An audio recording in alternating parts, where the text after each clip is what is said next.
Arcade machines. Atari Pong, created by Alan Alcorn, was released on November 29, 1972, as one of the first frontiers for video games, as it was the first commercial game that was incredibly successful, as well as the first arcade sports game.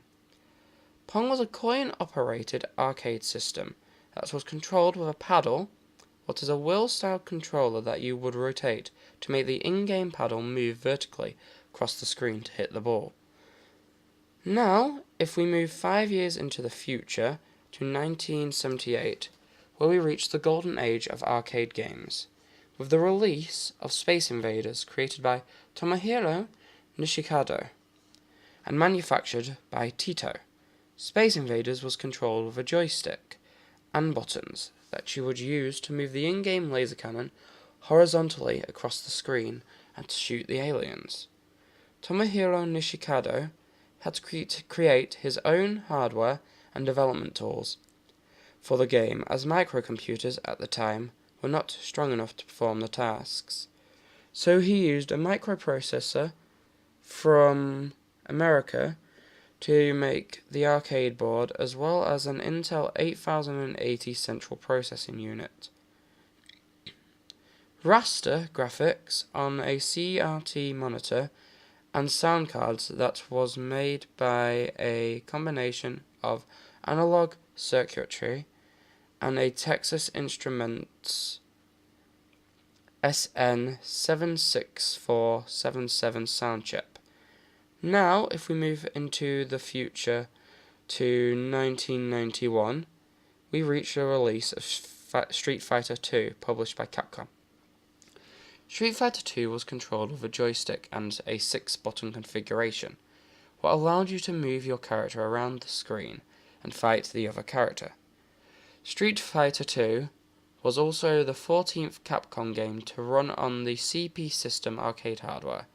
The CP System was an arcade system board made by Capcom that ran its games on a removable ROM cartridge. Two of the big limitations of all arcade machines is that you had to pay each time to use one, and they could only be played at the arcade. Handhelds. The Atari Lynx, released in 1989, made by Atari. The Atari Lynx was a 16-bit handheld console and the world's first handheld with color. The Atari Lynx has a D-pad, 2 sets of A and B buttons, so you are able to play the console flipped around. Volume and brightness dial, on and off buttons, as well as an A option 1, pause, and option 2 buttons. In the same year, we have the release of the Game Boy, made by Nintendo. The Game Boy had 4 main buttons: the A, B, start and select button, the D-pad, as well as an on or off switch, and a volume control dial. The Game Boy also has a power supply jack that allows the user to use a battery pack or AC adapter instead of batteries, as well as one other port on the side that allowed the user to connect their Game Boy to another via a Game Link cable, as long as they were both playing the same game.